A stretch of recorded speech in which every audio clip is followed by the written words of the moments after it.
बेस्वाद भोजन।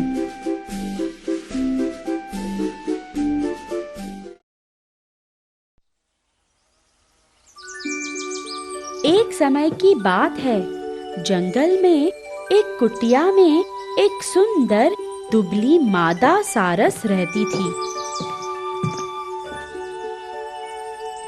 उसके बगल वाले कुटी में एक लोमड़ी रहता था। दोनों गहरे मित्र थे। अपना अधिकतर समय साथ साथ काम करते हुए बिताते थे। सारस को मालूम नहीं था कि लोमड़ी बड़ा दुष्ट था। एक दिन लोमड़ी मादा सरस के घर गया। उसने पूछा, प्रिय मित्र, कल शाम का भोजन मेरे साथ करने नहीं आओगी? मादा सारस ने हामी भरी। वह खुश हुआ कि उसे अकेले भोजन करना नहीं पड़ेगा। अगले दिन सारस तैयार होने लगी। उसने गले में सुंदर लाल फीता बांध लिया, उसी रंग की लाल टोपी पहन ली और अपने घर से निकली।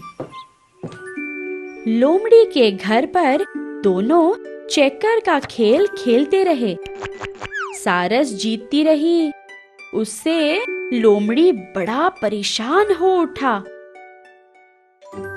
खेल खत्म होने पर लोमड़ी ने कहा कि अब भोजन लग जाएगा। अतः वे दोनों खाने के कमरे में चले। उसने मेज पर बड़ी सुंदर मोमबत्ती सजाई थी। फूलों की छाप वाला मेजपोश था। उस पर मोमबत्ती का सुंदर प्रकाश पड़ रहा था। लोमड़ी ने रसोई घर जाकर 2 तश्तरियों में दलिया ले आया। एक उसने सारस के सामने रखा, दूसरा अपने सामने। उसने सारस से कहा, खा लो। वह अपनी जगह बैठा और जल्दी जल्दी निगलने लगा। अपनी लंबी चोंच के कारण सारस भोजन नहीं कर पा रही थी।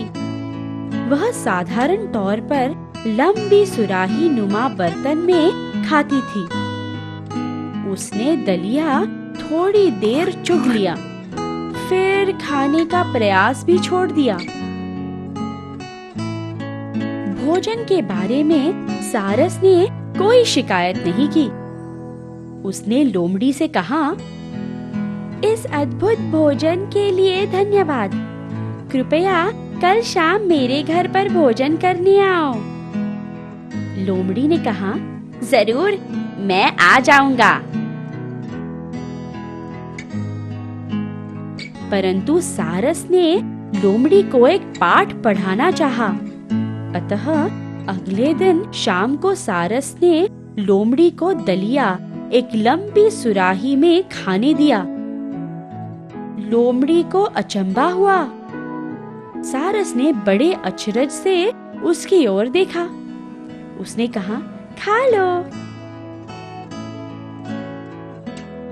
सारस ने अपनी चोंच बर्तन में डुबाई और भोजन करने लगी।